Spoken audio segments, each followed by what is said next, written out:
Hi, we're the Daughters of St. Paul, and we evangelize through the media. I'm Sister Carly Paula. And I'm Sister Margaret Timothy. And I'm Sister Julie Benedicta. And today we're reacting to the Muppet Christmas Carol. It is the Muppet Christmas Carol. Definitive. Yes. The classic. The now classic. It is. It's been over 30 years now. Oh my goodness. Wow. It is my family's tradition that we watch this every year, either on Thanksgiving or the day after. That's so I nice. have this movie just about memorized, and I love nice. it. The music already. Kermit the Frog. Woo! This was cast so well. It really was. It was just like, wait, were the Muppets actually some kind of allegory for the Christmas Carol? Yeah. Like, actually, Yeah. you know?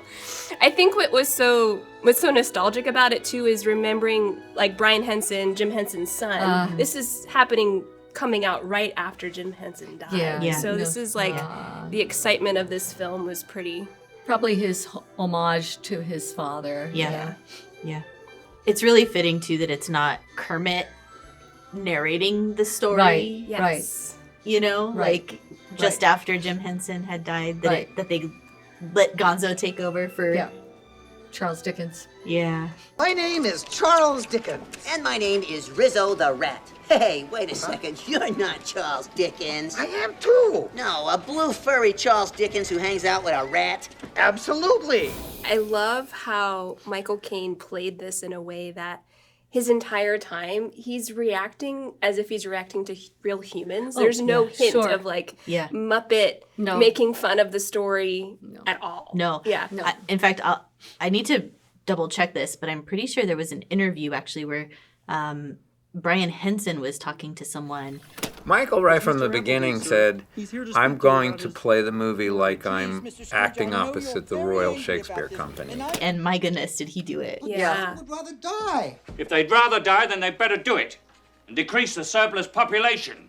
Oh dear, oh dear. Oh dear. This is the door. You may use it. Yeah. I think that's what makes this movie a classic. Yeah. Because it's a retelling of the story and you expect the Muppets to kind of like make fun of the story, but instead you're getting like we're actually getting a retelling of the story with the Muppets playing the actual character. Yeah. And that's just like it's brilliant in its own way. It is. And like the fact that they make fun of like Dickens' like omniscient storytelling style. Yeah. I keep telling you, storytellers are omniscient. I know everything.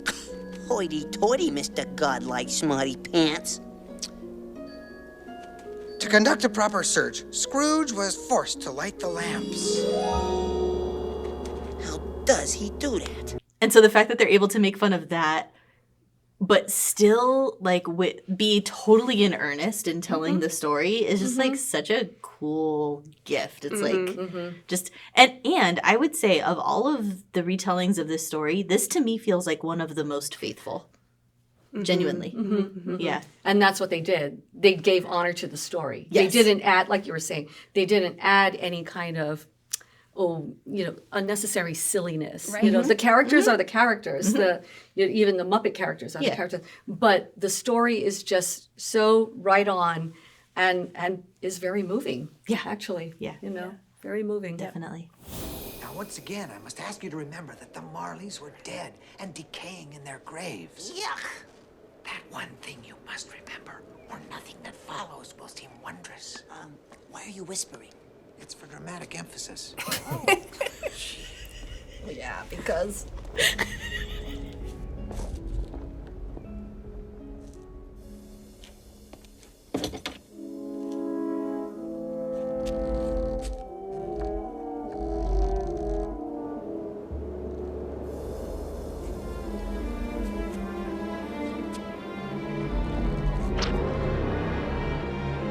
Jacob Marley.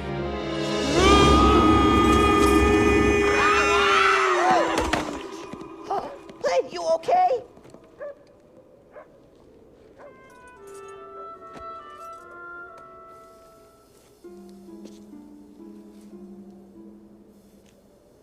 Humbug. This scene always freaked me out, even in the other versions, because Yeah. when I first saw the face, and some of the other versions are very...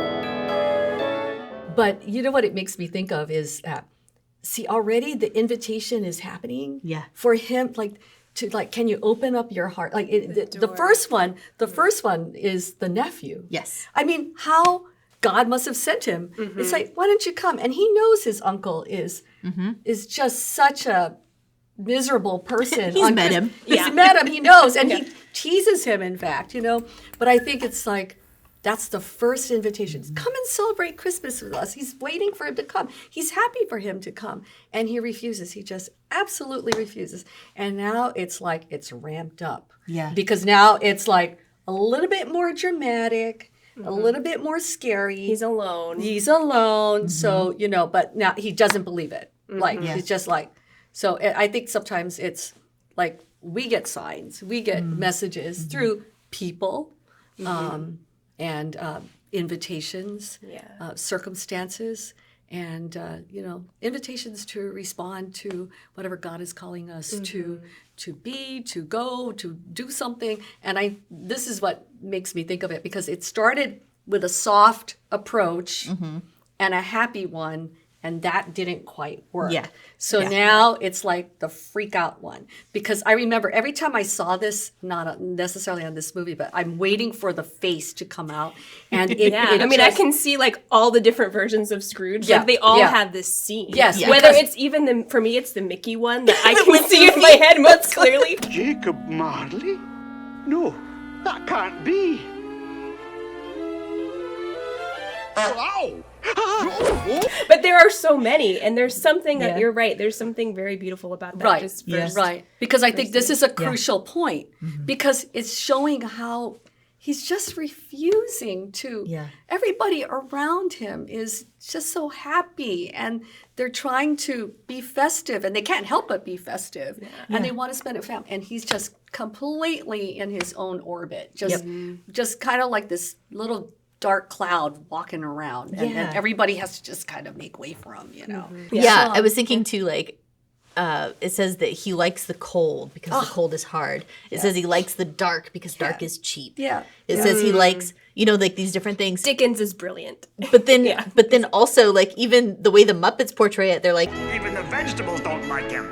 it's like the things that are like kind of contrary to what we would associate with like warmth and joy and love and peace. He prefers the opposite. Right. All the way down to the point that like even the vegetables don't like him. Like nature itself rebels against the way that he has set himself up against it. Right. Sorry again. This is spooky. It always will. Kinda. Muppet spooky. Let's Muppets. Oh, there they go. There they are. Oh, look! It's Ebenezer Scrooge! Looking older and more wicked than ever. I knew he wouldn't disappoint us!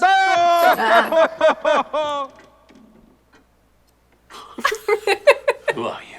In life, we were your partners, Jacob and Robert Marley. Get it? It looks like you, Yeah. but I don't believe it. Why do you doubt your senses? Because a little thing can affect them. A slight disorder of the stomach can make them cheat. You may be a bit of undigested beef, a blob of mustard, a crumb of cheese.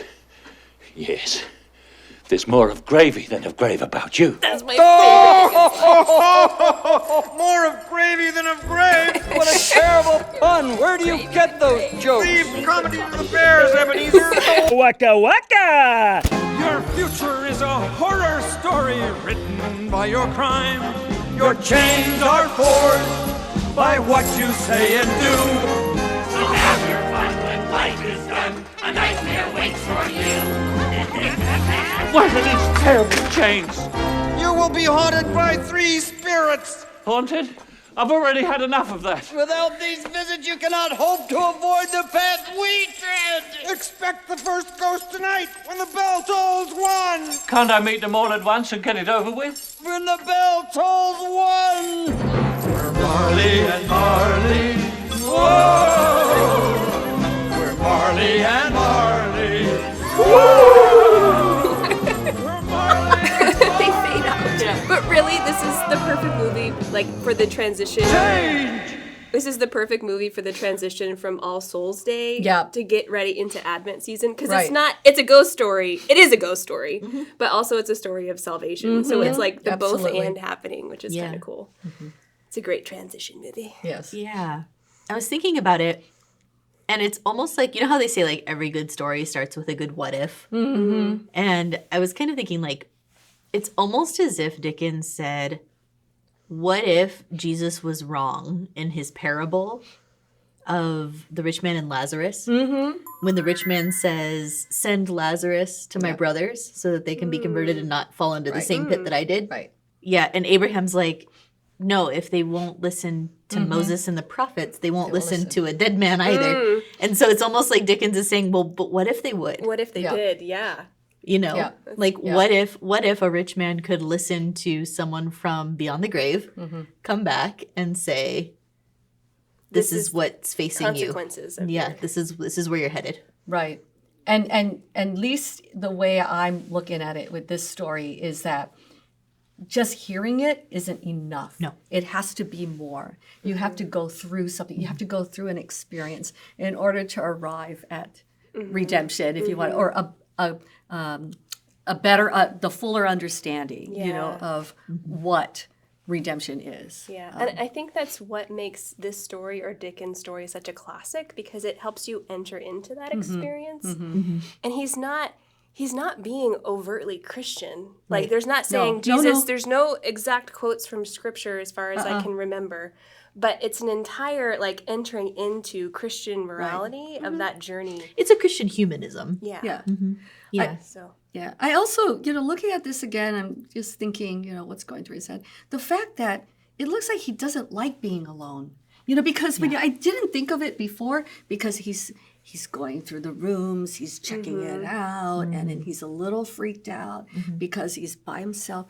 And so I get the impression he doesn't like being haunted by... Yeah, he's haunted by something. He's haunted by the fact that he is alone. He doesn't like being where he's at. I mean, everything about these scenes where he comes to his house, he's imprisoned in the house. Yeah. You know, besides the chains, which make it obvious, like the obvious, image. But in that darkness, he almost seems like he's swallowed up in it. You know, so he's imprisoned in this home, in his interior world. Yeah, in his interior world. And so now here comes the opportunity, hopefully.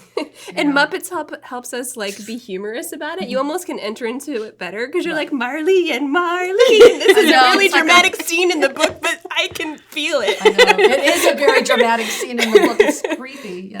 Yeah, but they've made it so that children can enter into the story. Yes, absolutely. Yeah. And I love how explicit they make Marley, like, they say very explicitly in the lyrics of the song, like what evils he has done for a child to really understand what's going on. You don't have to read through the lines, which also makes it fun for the audience just to enjoy it. Right. Yeah.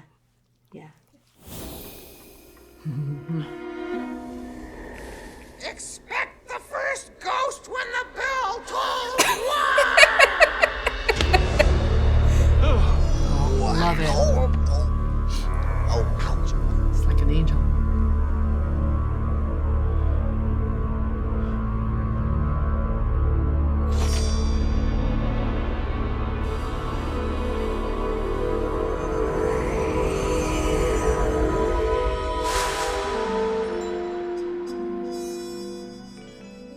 Are you the spirit whose coming was foretold to me?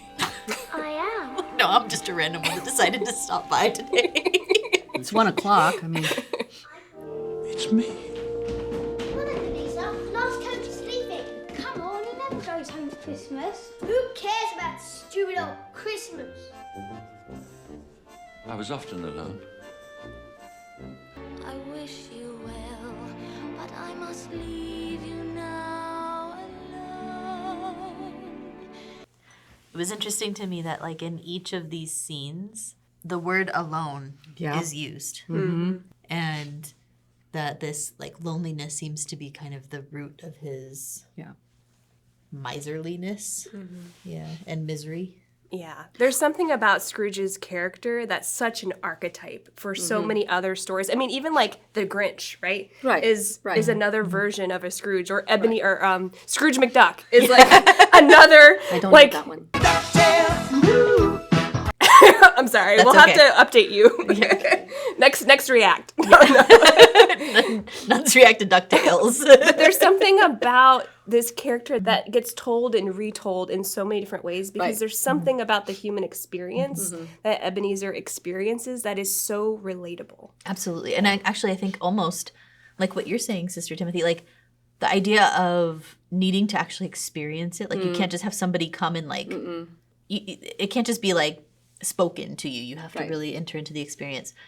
And it almost, like I'm thinking of it almost in the same way as like the steps of conversion from sin, right? Like first there's kind of the recognition that something's wrong and kind of this misery and this kind of like being at odds with nature or being at odds with something good.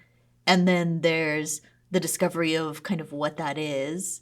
And then there's entering into the sorrow for that and being able to like kind of to feel the sorrow and the contrition.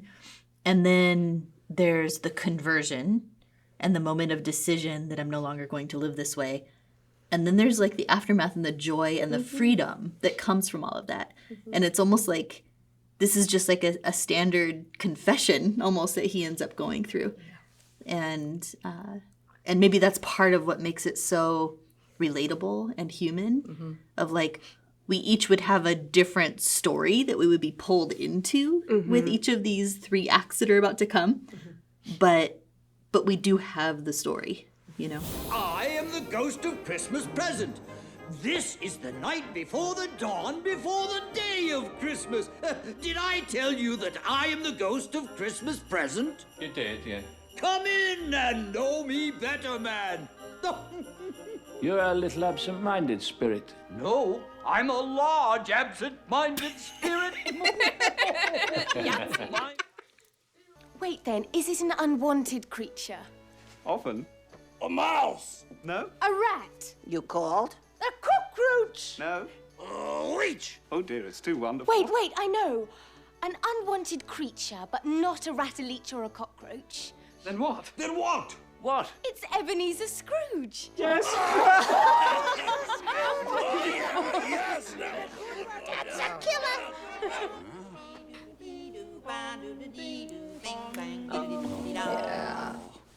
Tis the season to be jolly and joyous.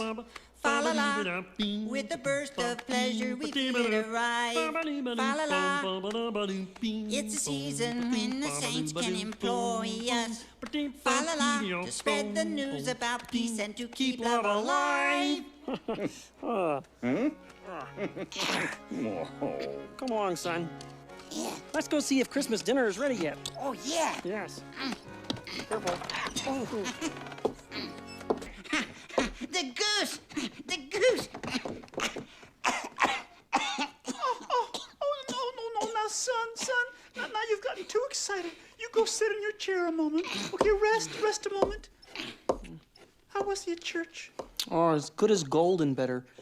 He told me that he hoped the people saw him in church because it might be pleasant for them to remember upon Christmas Day who made lame beggars walk and blind men see. A remarkable child. Mr. Scrooge, even though he is odious, stingy, wicked, and unfeeling, and badly dressed. Miss Piggy could say, as only she could say. Mr. Scrooge, you'll be very merry and happy this day, I have no doubt. Through her teeth. Cheers. God bless us, everyone. An interesting just insight of, this is part of like literary lore, but I've always kind of loved this little insight, is that Bob Cratchit's character, the idea of his last name Cratchit, comes from the French word crèche. And so that idea that all of the scenes, many of the scenes that Bob Cratchit is seen in is that they're around a table and like literally like at the crèche, at the manger where the animals were. And it's like around the table that like that joy enters in, that Christ enters in. So anyway, I don't know how like intentional it was, but it is a really cool insight that there's a connection there with Crush and Cratchit. Yeah, and Tiny Tim has always seemed like a bit of a Christ figure himself too, you know, like especially baby Jesus because it's a Christmas story, right? Yeah. So like the fact that his smallness, his weakness, his ability to kind of bring people together, not only that we're touched by it, but that Scrooge himself is touched by it, and that he begins to regret his own words, you know? Tell me if Tiny Tim will live. That is the future. My realm is the present. However, I see a vacant seat by the chimney corner, and a crutch without an owner. If these shadows remain unaltered, I believe the child will die. But what then? If he's going to die, he'd better do it and decrease the surplus population. Oh, Spirit. You can hear the regret in his voice that now that he can put a face to this like generalization that he was commenting on. Yeah, because now it's real. Yep. It's become real, and this is the experience, I think, that he's invited to live. Yes. And like when he was referring to the surplus population, this is who the surplus population is in his mind, in his... It goes from numbers on a page. Right. To a real person. And also like the effect that we have on other people's lives. Absolutely. Like it's not just his little interior life in a capsule, but what he says and does affect those around him. Yeah. And the beautiful thing too is like now all of a sudden Scrooge wants to do something for this little boy, but there's nothing to be gained from it. He's not going to make him money. He's not going to be a future employee. You know, he's like, there's just something that draws the best part of him back out that had been kind of in hiding, it feels like. Yeah, and going back to your image of Tiny Tim being like a Christ figure, it's that vulnerability and that weakness that has the potential of drawing out the goodness from someone like Scrooge, you know? Because even that, I think it was the opening song, right? The words were something like, he must be good inside him. They go, nah. But there must be something good inside. And see, it's in vulnerability, it's in kindness, it's in love, it's in sharing that has the power. It's the opposite of what we would think. It has the power to draw out from us what is our full potential. It's almost what he couldn't do for himself. Right? Yes. Seeing his own childhood No. and his own vulnerability in his childhood that he couldn't like do anything for at this moment, but he can see that in Tiny Tim. Yes.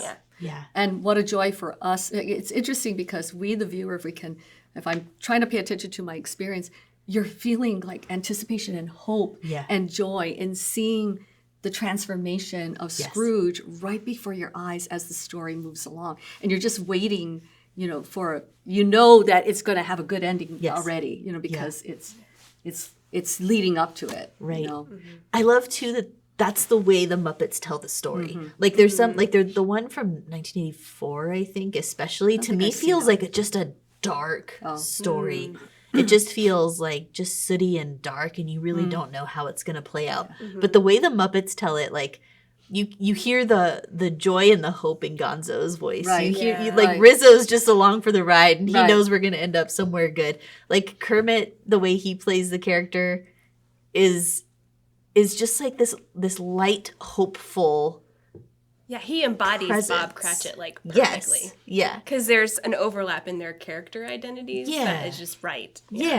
And the Ghost of Christmas Present, like just the way that they play him so jolly and so like welcoming and embracing. Non-judgmental. All of them are. And just like, you're going to learn about the joy and the love and the fun. Let's go, And it becomes contagious, where we even get Michael Caine doing this cute little dance thing. One of my favorite versions of the Scrooge or Christmas Story Contagion, there's a version with Bill Murray that the little boy is actually mute till the very end. It's a modern version, but there's something about the fact at the very end the little boy goes, Did I forget something, big man? God blesses everyone. Because you've been through the Scrooge story and like you've been through a Christmas Carol story, you're like crying at this like really lighthearted moment. Yeah. And there's something about this, just the storytelling of this classic that does that again and again and again. Yeah. Sure. Yeah. You're happy and relieved at the end. Oh!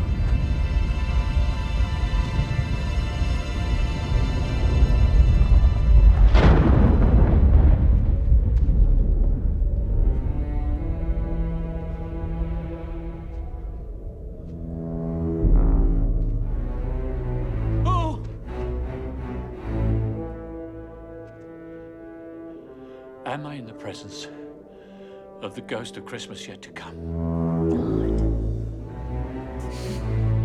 Spirit, I fear you more than any spectre I have yet met. Oh, this is too scary. I don't think I want to see any more. Oh, when you're right, you're right. You're on your own, folks. We'll meet you at the finale. Yeah. I remember as a kid, I was like, wait, don't go.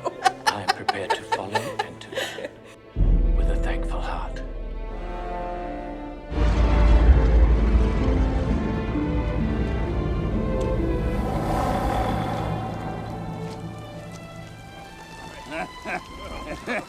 No, I don't know much about it either way. I only know he's dead. Yeah. When? Last night, I believe. Wonder what he died of. I thought he'd never go. Well, I don't know or care why he's gone. I'd just like to know what he's done with his money. Wouldn't we all? Well, he didn't give it to me. Well, it's likely to be a cheap funeral. I don't know a single soul who'd go to it. I wouldn't mind going. If lunch is provided. Spirit, I know what I must ask. I fear to, but I must. Who was the wretched man whose death brought so much glee and happiness to others?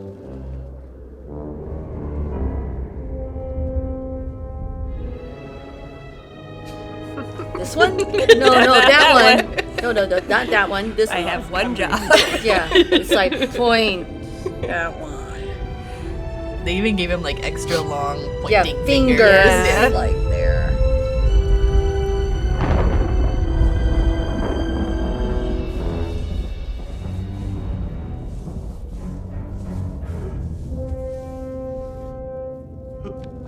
Ebenezer Scrooge. Oh, please, Spirit, no. Hear me. I'm not the man I was. Why would you show me this if I was past all hope? I will honor Christmas and try to keep it all the year. I will live my life in the past, the present, and the future. I will not shut out the lessons the spirits have taught me. Tell me that I may sponge out the writing on this stone. Oh, Spirit, please speak to me.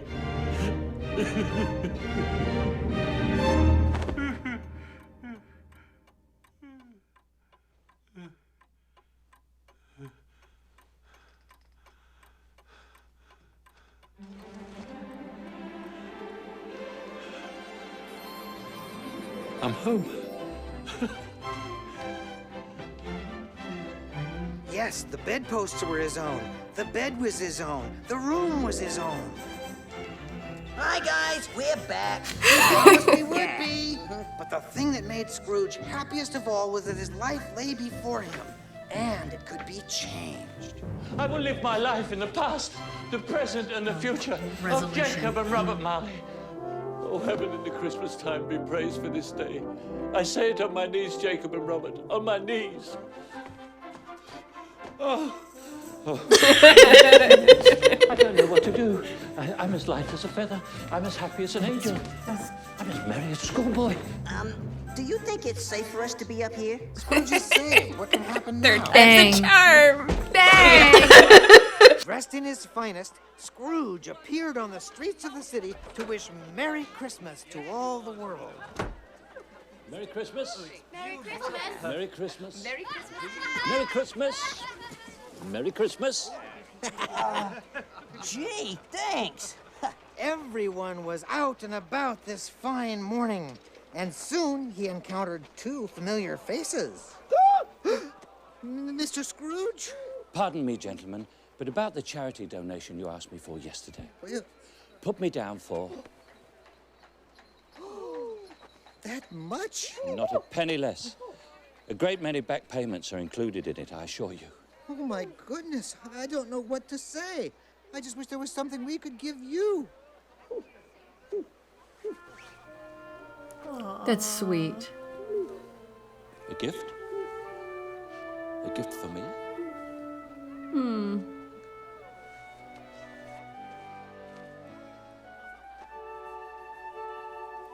Thank you. Thank you. 50 times. And a Merry Christmas. Here's your turkey, Mr. Scrooge. Follow me, lad.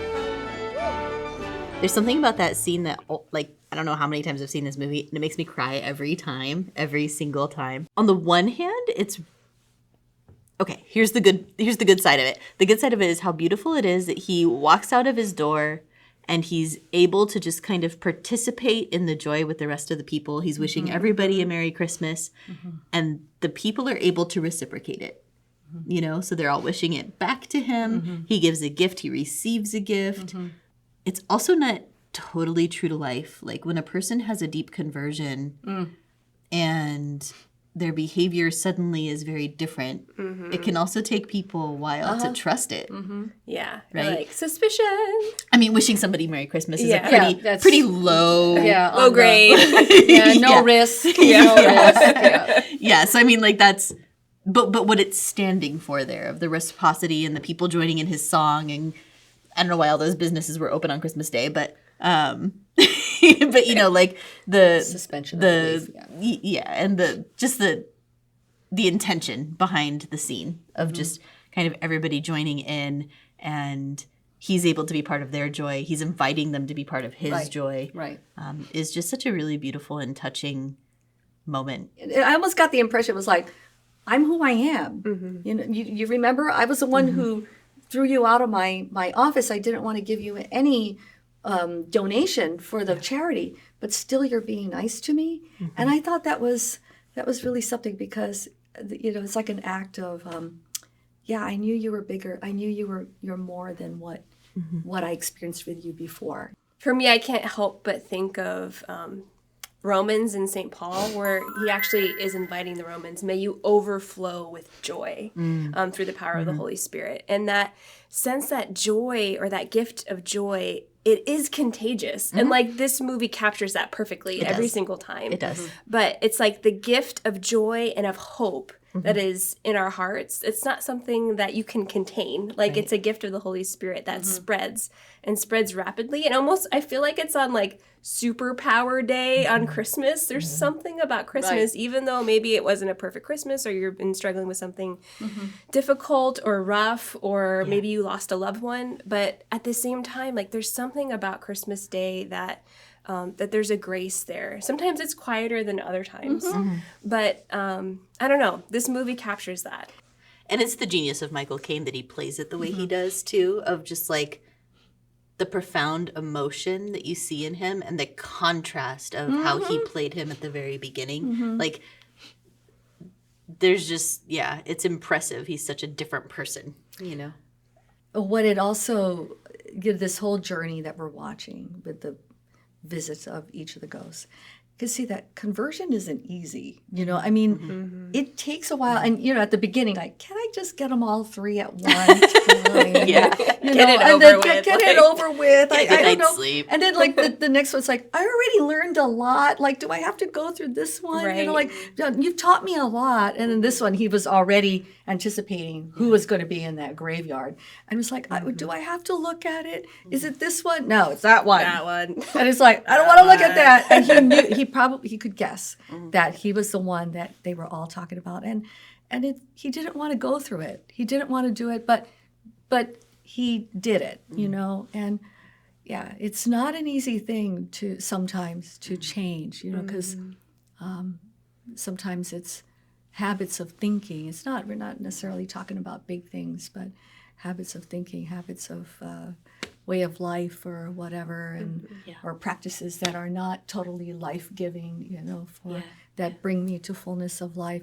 It's hard, and you don't want to do it, but then you make the choice to do it. So I love it because he continued bravely on his journey with determination. And you see his receptivity to grace. Yes, absolutely. And you have the juxtaposition of Marley, both Bob Marley and Jacob Marley's character, who wasn't receptive to grace in a sense. Like they are still in chains. They are still burdened by what their life choices were. But we see like in his character his receptivity. Right.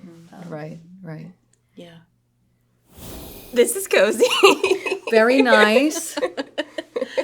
I love this movie so much. I do. It's sweet. It's so good. It gives you the warm fuzzies. It does. Yeah. I think one of the things that I find beautiful about this story, but also this particular presentation of the story, is its emphasis on love. Like even the lyrics of all the songs and things, it's emphasis on love, and like conversion is always about love, right? Like it's always about coming closer to the God who is love, and it's a bit of a Paschal mystery story for him too, right? Where he has this time of suffering. It's mostly caused by himself. It's his own reason that he's suffering, and he enters into this death experience of seeing his own headstone and recognizing just how alienated he's made himself from the people around him. Hearing himself be the butt of the joke at the party, or hearing the way that people respond to the news of his death, and all of that is in a sense like a death for himself. Like it's a death of his pride. Right. It's a death of just like a lot of different things about him. And like coming into this encounter with the suffering of others, with the reality of others, and stepping outside of his own pain and reality and experience brings him to a place where he's able to not only receive, but also be generous with love himself. Love. What is, that love is very much has to be part of conversion. It's not, and it's not a solo thing. It has to be done. It can only be done with God, with God's grace, and it impacts others. I love how just all the different contrasts, the darkness and the light. He's all by himself. It's so stark. Then you go to the Cratchit's house, and even though they have little, they have each other, and they're surrounded. They surround a table and they share. They're very happy and satisfied. And even his nephew, they're all together. He's alone. Just all the different contrasts in getting the message across. And that's fullness of life, And that's how God wants us to live. It's not a Christian story per se, right? They don't mention. That's not the intention. That's not the intention. But wow, what a message, huh? Really. Yeah, and I love how the simplicity of the Muppets telling the story, they're able to boil down a pretty complicated classic writing of Dickens down to love, like really, truly. Yeah. I mean, Dickens, and there's a lot of different commentary on social class that's there. There's a lot of commentary on poverty and what true poverty even is and what brings happiness. That's true. But Jim Henson or Brian Henson in this one is just it's just the reality of love and how contagious love is, and how that difference between loneliness and being alone and being in community and being that gift to one another in love. Like they hit it home. They hit home like that core message really of the gospel. Yeah, like if you're going to boil it down, it's true. Like at the end it's charity. It's that burning flame of charity that remains in the end. Yeah. I love the scene where he falls to his knees in gratitude. You know? And he even emphasizes, I say it on my knees, like it's this profound gratitude. And it's interesting because in the story and in the movie, the emphasis is on he's living better now. Yes. But we remember the story started with what's going to come after this life? Where are you headed? You know, it started with like this teleological, existential, like the end, like what is after this life, and that was the motivation for the whole thing to happen. And it seems like it kind of almost pivots to, and so he's going to live this time well. Right. But if we keep in mind the whole story, we remember that he's living this time well because of what comes after. So in that sense, it becomes a very Christian story, even though that's not the original intention. Right. Yeah. So a story like this is such a great opportunity to gather together in community and to watch a classic. Whatever your family's Christmas classic is, like that is a moment of gathering and sharing joy, the joy of Christmas. Everyone has their favorite Christmas movie. Yeah, I love that desire to gather in community and to maybe reach out to people who might be alone and to just see if the invitation is welcomed by some of those people. And then also for me, I'm thinking, you know, what would be my examination of conscience if I were to look back over kind of the past, present, and a little bit of the future of like, what might the Lord be inviting me to that would call me to a deeper joy, to a deeper love, you know, a deeper generosity? Like what might be one small specific thing that I could change that would result in a deeper love, a deeper generosity? And don't be weighed down. Don't be weighed down by what we might see. You know, like that's not what God wants us to do. He wants us to look forward, to look towards Him. It's all about Him. So even if there's something that we see in ourselves that we don't like, grace is bigger. All right, so thank you all for watching, and especially thank you to all of our patrons over on Patreon. We really couldn't do this without you, and we look forward to seeing you next time. So God bless us. Everyone.